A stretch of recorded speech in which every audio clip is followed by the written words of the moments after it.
Assalamualaikum warahmatullahi wabarakatuh. Alhamdulillahi rabbil alamin. Nahmaduhu wa nasta'inuhu wa nastaghfiruh wa nastahdihi wa natubu ilaih. Wa na'udzu billahi min syururi anfusina wa min sayyiati a'malina. May yahdihillahu fala mudilla lahu wa may yudlil fala hadiya lahu.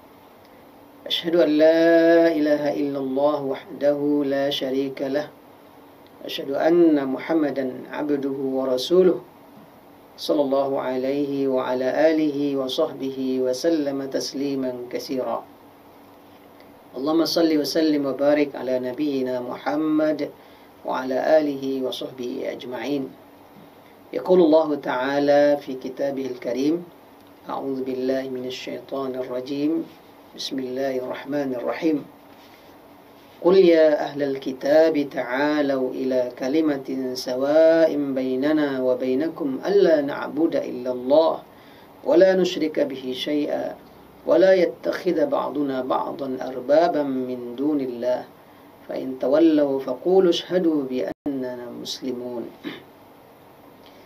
Katakanlah wahai Muhammad, wahai ahli kitab, mari kita menuju satu kalimat yang sama antara kita dan kalian, yaitunya kita tidak menyembah kecuali Allah dan kita tidak mensekutukan satupun dengannya, dan tidak ada kita satu sama lain akan mengambil Tuhan-Tuhan lain selain dari Allah Subhanahu wa ta'ala. Maka jika mereka berpaling, katakanlah wahai Muhammad, maka sesungguhnya kami adalah orang-orang muslim. Firman Allah surat Ali Imran ayat 64. Kaum muslimin dan kaum muslimat, hamba-hamba Allah rahimakumullah, mari kita bersyukur kepada Allah, memuji keagungannya dan nikmatnya yang mulia yang senantiasa dilimpahkan kepada kita sampai hari ini. Nikmat iman, nikmat Islam, nikmat beramal soleh, nikmat kita senantiasa mudah melakukan taqarrub kepada Allah.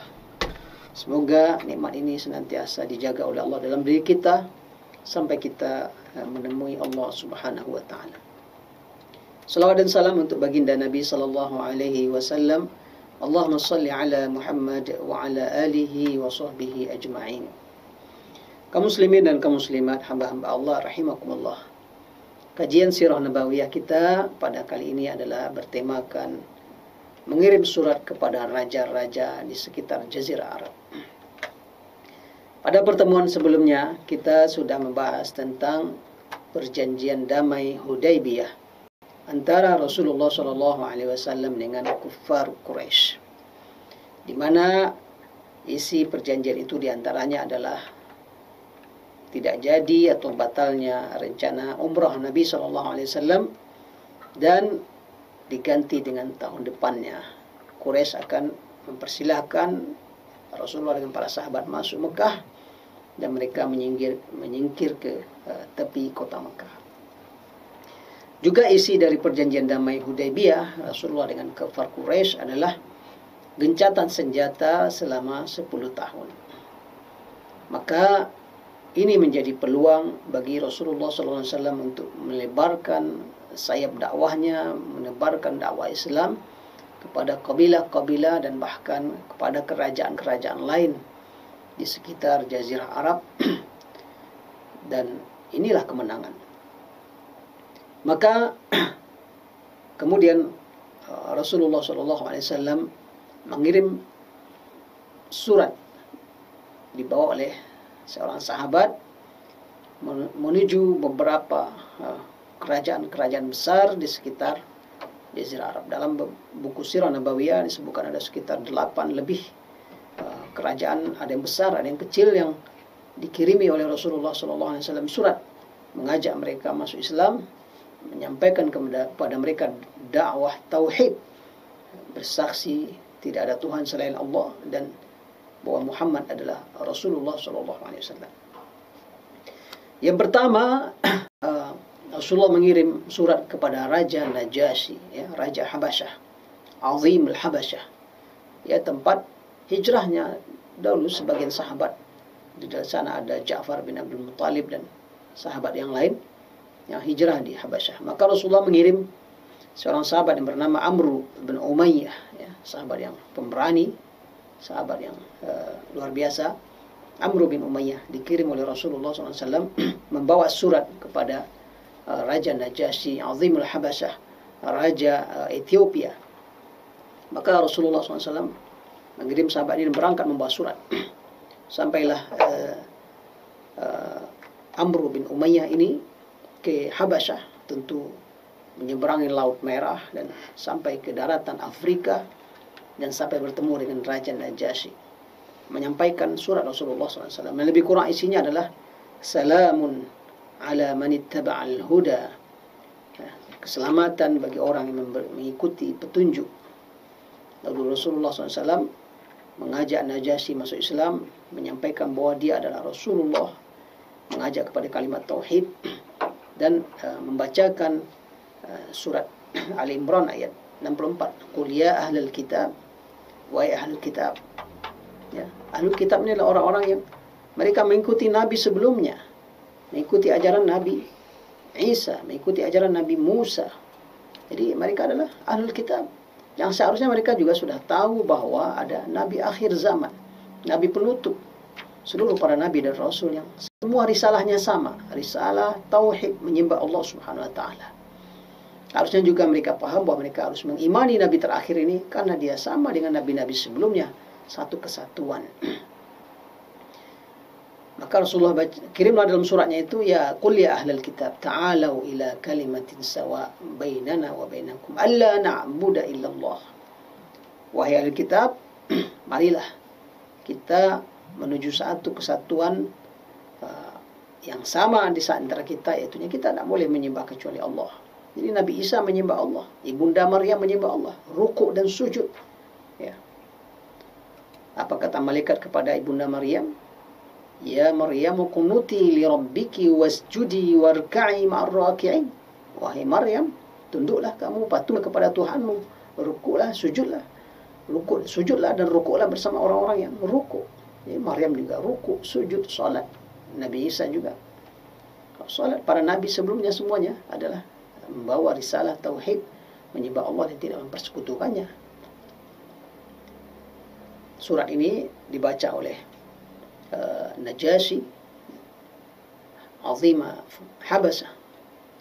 Setelah dibacanya panjang lebar surat Rasulullah, kemudian dia membalas surat Rasulullah dengan balasan yang terhormat. Min Najasyi Azimah Habasyah ila Muhammad bin Abdullah Rasulullah. Lalu dia menyatakan diri masuk Islam. Ya. Maka Raja Najasyi merespon dakwah Rasulullah SAW dengan respon yang sangat terhormat dan mulia. Kemudian Rasulullah SAW juga mengirim utusan kepada Muqawqis, Azim Mesir, Muqawqis, Raja Mesir. Rasulullah mengirim sahabat Hatib bin Abi Balta'ah untuk membawa surat menuju ke Mesir. Ya, maka dikirim berangkat dari Madinah, berangkat membawa surat Rasulullah SAW menuju ke Mesir. Nah, ini tentu juga perjalanan yang jauh, sama tadi Amr bin Umayyah melakukan perjalanan jauh dari Madinah ke Ethiopia. Ini dari Madinah ke Mesir, luar biasa, dengan fasilitasnya menunggangi kuda, melewati padang pasir yang begitu panjang. Sahabat melakukan perjalanan. Ini dakwah internasional yang mungkin kalau hari ini kita geluti, kita butuh ketahanan fisik, juga ketahanan mental, juga kekuatan jiwa untuk melakukannya. Maka surat Rasulullah sampai kepada Muqawqis, ya, sama. Min Muhammad Rasulullah ila Muqawqis Azim Mesir.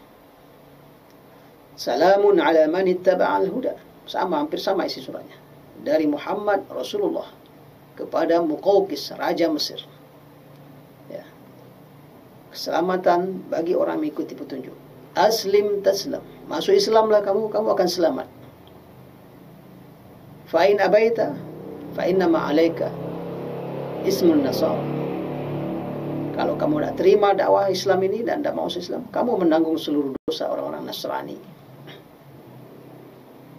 Maka kemudian Muqawqis awalnya menolak dakwah Rasulullah, ya. Dia sampaikan kepada utusan melalui penterjemahnya kepada utusan Rasulullah, kami sudah punya agama, tidak akan kami tinggalkan agama ini kecuali ada yang lebih baik. Maka Hatib bin Abi Balta'ah tentu menjelaskan dakwah Rasulullah SAW, menjelaskan Islam, keagungannya, kemuliaannya, menjelaskan mukjizat Rasulullah SAW, keagungan Al-Quran. Maka setelah mendengar penjelasan Hatib bin Abi Balta'ah, Muqawqis merespon baik ajakan Rasulullah SAW. Walaupun dia tidak mau masuk Islam, tapi dia balas surat Rasulullah. Tidak saja dia balas surat Rasulullah, dia kirim 2 budak perempuan. Satu Maria Al-Qibtiyah, satu lagi budak perempuan yang lain. Lalu dia kirim juga baju, pakaian. Dan dia kirim satu bigal, ya, satu keledai bagus untuk tunggangan. Muqawqis memberikan pesan kepada Hatib, ini berikan kepada beliau untuk ditungganginya. Ya, jadi respon yang positif. Walaupun dia tidak masuk Islam, dia membalas surat Rasulullah dengan surat dan dia balas dengan mengirim hadiah. Nah, ini menunjukkan juga raja ini seorang yang terhormat. Begitulah dahulu juga raja-raja bila ditemui oleh juru runding, oleh utusan, bila mereka memiliki sikap yang terhormat, biasanya mereka menghormati utusan, menghormati juru runding dan bahkan kemudian mengirimkan bersama mereka hadiah. Ini menunjukkan rajanya seorang yang terhormat dan memiliki sikap bernegara yang sangat tinggi. Tapi tidak masuk Islam. Ya, Muqawqis tidak masuk Islam, cuma dia membalas dakwah Rasulullah dengan sangat terhormat. Dan kemudian Rasulullah menerima baju tersebut dan salah satu budak itu dijadikan budak Rasulullah, dan kemudian dari budak itu lahirlah anak Rasulullah yang bernama Ibrahim, yang kemudian nanti Ibrahim waktu kecil wafat bertepatan dengan terjadinya gerhana matahari.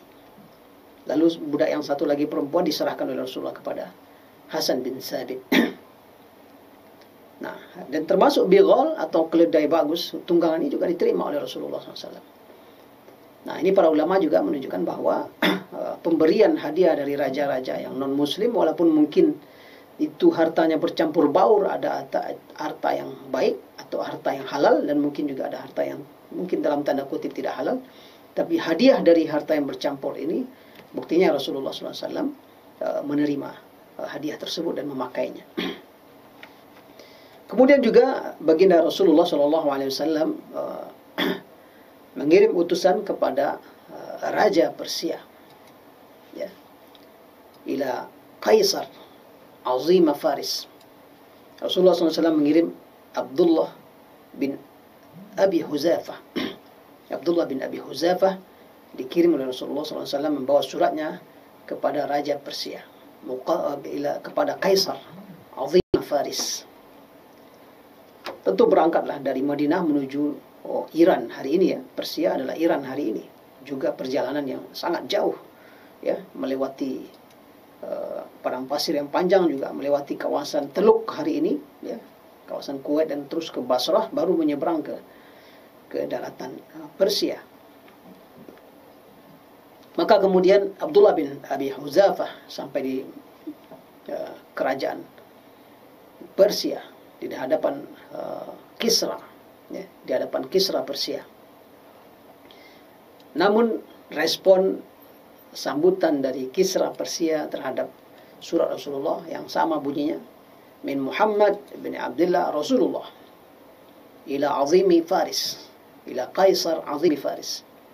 Ini surat dari Muhammad bin Abdullah Rasulullah, utusan Allah, kepada Raja Kaisar Kisra Persia. Salamun ala man ittaba'al huda. Keselamatan bagi orang yang mau mengikuti petunjuk dan mau beriman kepada Allah dan Rasulnya. Panjang di awal mukadimah Rasulullah menyampaikan kalimat syahadat, menyebutkan kerasulannya. Lalu perintah aslim taslam, ya. Ya, di sana disampaikan, inni ad'uka bidi'ayatil Islam, aslim taslam, fa in abaita fa inna ma 'alaika ismul majus. Ya. Ini dakwah yang aku sampaikan adalah dakwah Islam. Masuk Islamlah kamu, kamu akan selamat. Jika kamu menolak, enggan tidak terima dakwah ini, kata Rasulullah, maka engkau menanggung semua dosa kaum Majusi. Itu lebih kurang surat Rasulullah SAW kepada Kisra Persia. Nah, ini responnya Kisra sangat-sangat buruk, sangat jelek. Dia langsung menghina Rasulullah SAW. Abdun hakir, kataba ismahu qabla ismi. Ini hamba yang hina, budak yang rendah, tulis namanya duluan dari nama saya. Ya. Ini angkuh dan sombongnya seorang Kisra, Raja Persia. Dia sangat tersinggung, namanya diletakkan setelah nama Rasulullah SAW. Maunya tentu nama dia duluan. Tapi memang surat Rasulullah seluruhnya min Muhammad bin Abdullah Rasulullah, dari Muhammad bin Abdullah, dari Rasulullah. Dia dahulukan namanya dan dia dahulukan statusnya, baru kemudian menyebut orang yang dikirim. Maka ini Kisra Persia sangat tersinggung dan marah. Dan kemudian surat Rasulullah dirobek-robeknya di depan Abdullah bin Abi Huzaifah. Dirobek. Dan diusir utusan Rasulullah SAW. Sehingga kemudian Abdullah bin Abi Huzaifah kembali kepada Rasulullah menyampaikan bahwa respon dari Kisra itu sangat buruk. Bahkan surat Rasulullah dia robek-robek dan dia hancurkan di hadapan utusan Rasulullah SAW. Maka mendengar laporan, informasi dari Abdullah bin Huzaifah ini, Rasulullah langsung berdoa kepada Allah agar Allah merobek-robek kerajaan Persia, memecah belah dan menghancurkan kerajaan Persia.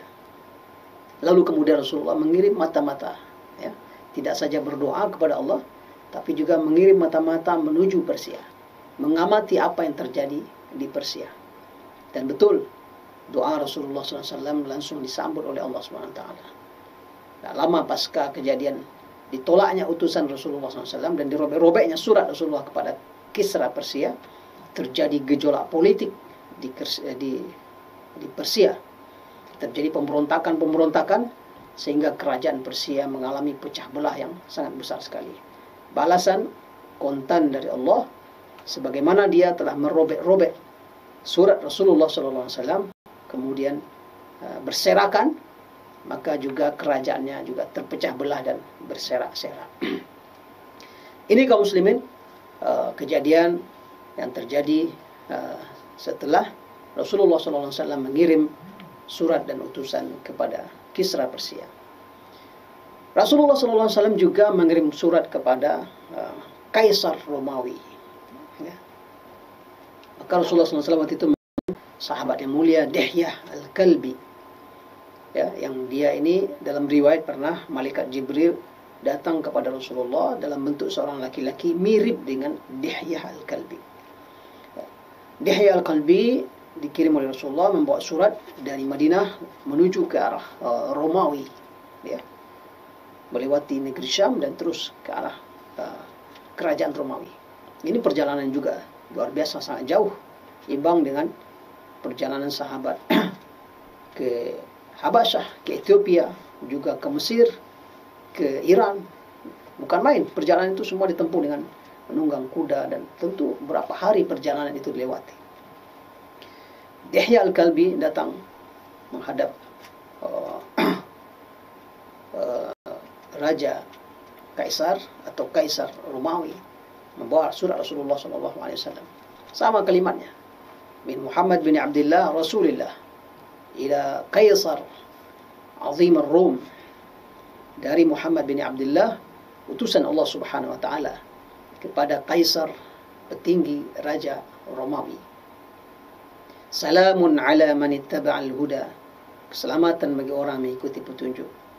Wa amana billahi wa rasulih, beriman kepada Allah dan Rasulnya. Dan kemudian Rasulullah melanjutkan dengan kalimat syahadat dan seterusnya. Ad'ukum bidi'ayatil Islam, aku mengajakmu kepada ajaran Islam. Aslim taslam, Masuk Islamlah kamu, niscaya kamu akan selamat. Fa in abaita fa inna ma 'alaika ismur Rum. Kalau kamu menolak, kamu yang akan menanggung dosa orang-orang Romawi. Dan tentunya Romawi adalah orang mengimani ajaran Ahlul Kitab. Maka juga di dalam suratnya Rasulullah SAW menyebutkan seruan Allah Subhanahu Wa Taala, "Qul ya ahlal kitab, ta'alau ila kalimatin sawa, bainana wa bainakum alla na'budu illallah." Katakanlah, wahai ahlul kitab, mari kita menuju satu kalimat antara kita dan kalian yang sama. Alla na'budu illallah, kita tak menyembah kecuali Allah. Wala nusyrika bihi syai'a, dan kita tidak akan mensyirikkan beliau, mensekutukan Allah dengan satu apapun. Wala yattakhidha ba'duna ba'dan arbaban min dunillah, dan satu sama lain kita tidak akan mengambil tuhan-tuhan lain selain dari Allah Subhanahu Wa Taala. Ayat ini Rasulullah SAW letakkan di dalam suratnya kepada Raja Romawi atau kepada Kaisar. Nah, waktu itu Raja Romawi juga mendengar informasi bahwa tidak jauh dari kawasan negeri Syam itu rombongan kafir Quraisy, pedagang kafir Quraisy juga sedang berada di sana. Maka kemudian Raja Romawi ini, Kaisar Romawi memanggil utusan Quraisy ini. Dengan menggunakan penterjemah dia panggil. Nah, waktu itu yang datang adalah Abu Sufyan. Ya. Abu Sufyan dan rombongan pedagang kafir Quraisy sedang berada tidak jauh di daerah itu. Maka melalui penterjemahnya dia tanyalah satu persatu kepada Abu Sufyan, pada rombongan itu, siapa yang paling dekat nasabnya di antara kalian ini kepada seorang yang mengaku nabi? Itu pertanyaan. Siapa yang paling dekat kepada kalian nasabnya? Maka Abu Sufyan berdiri. Saya yang paling dekat nasabnya. Nah, karena dia yang paling dekat nasabnya berarti dia yang paling kenal dengan orang ini. Maka Kaisar Romawi bertanya satu persatu, siapa ini orang yang mengaku sebagai nabi? Kenalkan kau nasabnya? Bagaimana nasabnya? Apakah dia seorang pendusta? Apakah dia seorang pembohong? Apakah dia seorang yang suka berkhianat, ingkar janji? Bagaimana sikapnya kepada kaumnya? Bagaimana kalian dengan dia? Satu persatu ditanya oleh Kaisar Romawi kepada Abu Sufyan menggunakan penterjemah. Maka Abu Sufyan ini dia ceritakan setelah dia masuk Islam peristiwa ini. Dia tidak bisa berbohong. Abu Sufyan menceritakan apa adanya. Orang ini, Muhammad ini adalah orang yang termulia di antara kami. Kami mengenal nasabnya. Datang dari keturunan yang terhormat. Dia orang yang terhormat. Dia tidak pembohong. Dia tidak pengkhianat. Dia tidak pendusta. Kami kenal orangnya, baik orangnya. Kepada kami selalu berbuat baik. Ditanya oleh Kaisar, bagaimana perang antara kalian dengan dia? Perang antara kami betul-betul perang yang sangat dahsyat. Kadang kami menang, kadang dia yang menang. Jadi betul-betul pertempuran kami dengan dia, pertempuran yang keras. Tapi dia akui kemuliaan Nabi Muhammad SAW. Dia nggak bisa berbohong. Abu Sufyan ceritakan apa adanya. Sehingga kemudian Kaisar Romawi menjadi tertarik dengan Rasulullah SAW. Dan merespon positif surat Rasulullah SAW walaupun dia kemudian tidak masuk Islam. Dan dia bisa mengambil kesimpulan ini orang terhormat. Ini memang mungkin saja bisa diakui ini adalah seorang nabi. Sehingga respon positif Kaisar Romawi ini berlanjut dengan dia hormati utusan Rasulullah SAW, Dihya Al-Kalbi ini. Kemudian dia kasih hadiah, dikasih harta, dikasih pakaian, banyak sekali. Itu tanda responnya sangat baik dan dia juga merespon dengan cara yang terhormat. Rasulullah SAW berkirim surat dan berkirim utusan. Maka kemudian utusan Rasulullah SAW pulang dari kawasan kekuasaan Romawi dan balik menuju Madinah, dan dia membawa harta yang sangat banyak, hadiah dari Kaisar Romawi. Rupanya di tengah jalan tidak terlalu jauh dari kota Madinah, Dihya Al-Kalbi ini dirampok oleh kabilah Bani Juzam. Ya, dirampok karena dia punya membawa harta yang banyak, hadiah dari Kaisar Romawi. Rupanya berita perampokan terhadap Dihya Al-Kalbi ini sampai kepada Rasulullah SAW. Langsung Rasulullah mengirim pasukan 500 orang. 500 orang dikirim oleh Rasulullah SAW demi membalas perampokan terhadap Yahya Al-Kalbi. Langsung 500 menyerang Bani Juzam sampai kemudian mereka ditaklukkan. Wanita-wanitanya ditawan dan diambil sampai 1000 ekor onta mereka diambil oleh 500 pasukan Rasulullah SAW agar memberikan pelajaran tidak ada suku apapun di sekitar Madinah atau di utara kota Madinah itu berani sewenang-wenang terhadap Rasulullah dan para utusannya. Dan seperti yang kita sampaikan dari dahulu, kabilah-kabilah bangsa Arab dan juga raja-raja di sekitarnya yang namanya utusan, mereka tidak ada yang berani mengganggu. Bila suasana sudah perang, baru sama perang. Begitu suportifnya orang-orang ketika itu. Nah, ini jelas-jelas utusan Rasulullah pulang dan mereka rampok. Langsung Rasulullah SAW mengirimkan balasan yang setimpal. Tapi salah seorang petinggi Bani Juzam ini punya perjanjian damai dengan Rasulullah SAW. Begitu wanita-wanita dan anak-anak tertawan dan onta-onta mereka diambil sebagai balasan perampokan mereka, orang ini datang kepada Rasulullah dan mohon maaf dan menegosiasi dan meminta agar wanita-wanita dan anak-anak dan hartanya dikembalikan. Karena dia punya perjanjian damai dengan Rasulullah, maka kemudian Rasulullah memaafkan Bani Juzam dan mengembalikan wanita dan harta mereka kembali kepada mereka. Inilah kaum muslimin dan kaum muslimat. Ada kerajaan-kerajaan lain sampai ke Bahrain, kepada beberapa raja-raja di sekitar dan sekeliling Jazirah Arab oleh Rasulullah SAW dikirimi surat dan diajak masuk Islam. Ada banyak hikmah dan ibrah dari kisah ini. Yang pertama, seperti yang kita sampaikan pada materi sebelumnya, bahwa perjanjian Hudaybiyah adalah mukaddimah kemenangan. Mukaddimah penaklukan kota Mekah dan mukaddimah kemenangan dakwah menjadi menginternasional. Maka dengan damainya Rasulullah SAW dengan kafir Quraisy, musuh bebuyutan, musuh yang akan mengganggu dakwah dalam perjalanannya, ini jadi berhenti. Tidak ada perang lagi bersama mereka. Rasulullah sudah menjadi agak tenang dan nyaman, tidak ada yang akan mengganggunya sebuah kekuatan kafir.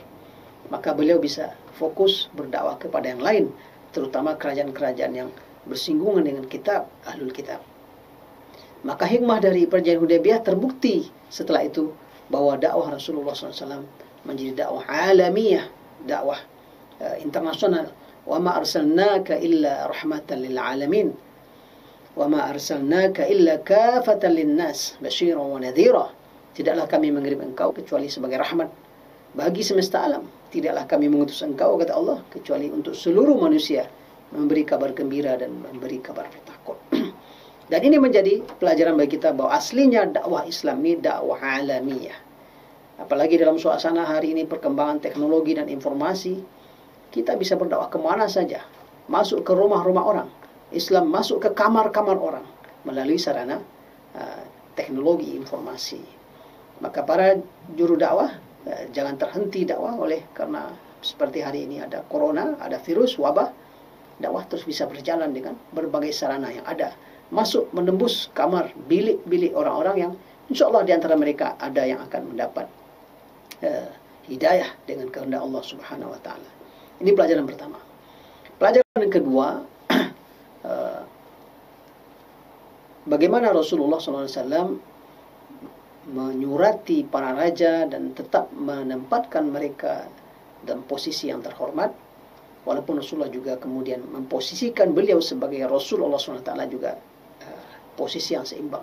Rasulullah berkirim surat kepada raja-raja ini dan memberikan kalimat-kalimat yang membuat mereka sebenarnya tidak ada satupun yang dilecehkan Rasulullah, ditempatkan dengan tempat yang mulia. Ila Muqawqis azima Mesir, kepada Muqawqis orang besarnya Mesir. Jadi pujian Rasulullah. Ila Kisra azima Faris, kepada Kisra orang besarnya Persia. Ila Kaisar azima Rum. Begitu kalimat yang dipakai oleh Rasulullah SAW. Jadi berkirim surat menyebut kehormatan jabatan seseorang, itu Rasulullah SAW lakukan. Kalau hari ini mungkin bahasa kita, kepada yang mulia, kepada yang dipertuan agung, kepada yang terhormat, kepada baginda dan sebagainya. Nah, ini adalah sesuatu yang mubah dan Rasulullah SAW tidak menghindarkan diri dari itu. dan menyapa para pejabat petinggi kerajaan ini dengan sapaan yang wajar dan pas untuk mereka. Terakhir, pelajaran ketiga dari peristiwa ini, salah satunya adalah ketegasan Rasulullah SAW.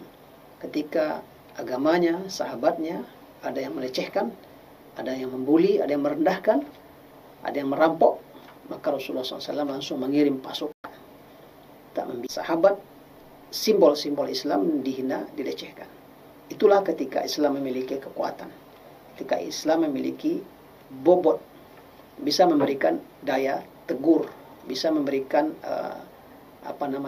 shock terapi kepada orang-orang yang mencoba mengganggu Islam dan kaum muslimin.